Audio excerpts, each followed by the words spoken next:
కలియుగంలో నారాయణ అవతారంగా భావించుకునే శ్రీ సత్యనారాయణ స్వామి పునఃప్రతిష్ఠ మహోత్సవం తెనాల్లో ఘనంగా నిర్వహించారు. ఆలయ కమిటీ సభ్యులు, ఆర్యవేశులు, భక్తులు పెద్ద సంఖ్యలో పాల్గొన్నారు. స్థానిక బోసు రోడ్లోని శ్రీ వాసవి కన్యకా పరమేశ్వరి దేవస్థాన ప్రాంగణంలోని శ్రీ రమా సహిత సత్యనారాయణ స్వామి దేవాలయంలో స్వామివార్ల నూతన విగ్రహాన్ని శనివారం ప్రతిష్ఠించారు. ఇందుకోసం గత 3 రోజులుగా హోమాలు, ప్రత్యేక పూజలు నిర్వహించారు. శనివారం ఉదయం 10:08 వైఖాన సాగమ సాంప్రదాయం ప్రకారం జరిపించారు. సత్యనారాయణ స్వామిని దర్శించుకుంటే ముక్తి కలుగుతుందని భక్తుల భావన. స్వామివారిని ఆదివారం నుండి భక్తులు దర్శించుకోవచ్చని తెలిపారు. ప్రతిష్ఠ కార్యక్రమంలో ఆలయ సత్రం కమిటీ అధ్యక్షులు నూకల వెంకట వేణుగోపాలరావు, మున్సిపల్ మాజీ వైస్ చైర్మన్ మాలేపాటి హరిప్రసాద్, మద్దాలి శేషాచలం, భాస్కరుని శ్రీనివాసరావు తదితర కమిటీ సభ్యులు, ఆర్యవేశులు, భక్తులు పెద్ద సంఖ్యలో పాల్గొన్నారు.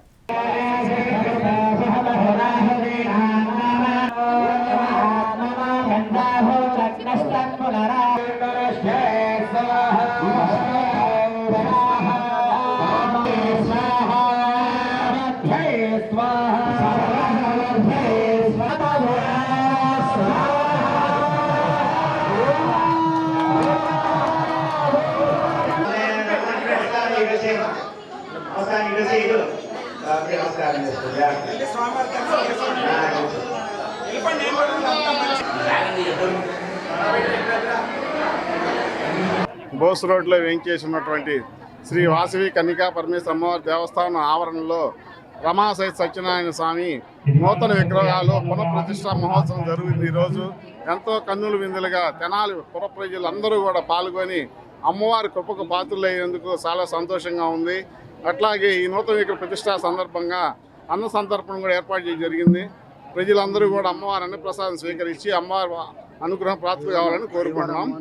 జై వాసవి. 1వ తారీఖున శ్రీ రమాసహిత సత్యనారాయణమూర్తి స్వామి పునఃప్రతిష్ఠ కార్యక్రమం మొదలు పెట్టుకుని మనం 2 పూట్ల దానికి చేయవలసిన క్రతువులన్నీ కూడా పూర్తి చేసుకుంటా ఈరోజు 4వ తారీఖు 10:08 అత్యంత వైభవంగా శాస్త్రోక్తంగా మనం ప్రతిష్టాపన కార్యక్రమం పూర్తి చేసుకోవడం జరుగుతూ ఉంది. అలాగే ఇప్పుడు యాగశాలలో పూర్ణాహుతి కార్యక్రమం జరుగుతుంది.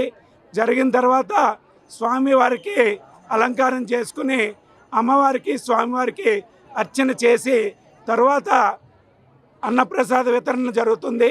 భక్తులందరికీ కూడా ఆ టైంలోనే దర్శనం కల్పించడం జరుగుతుంది. కాబట్టి 50 మంది కూడా ఈ వేడుకను చక్కగా వచ్చి తిలకిస్తున్నందుకు మాకెంతో ఆనందదాయకంగా ఉంది.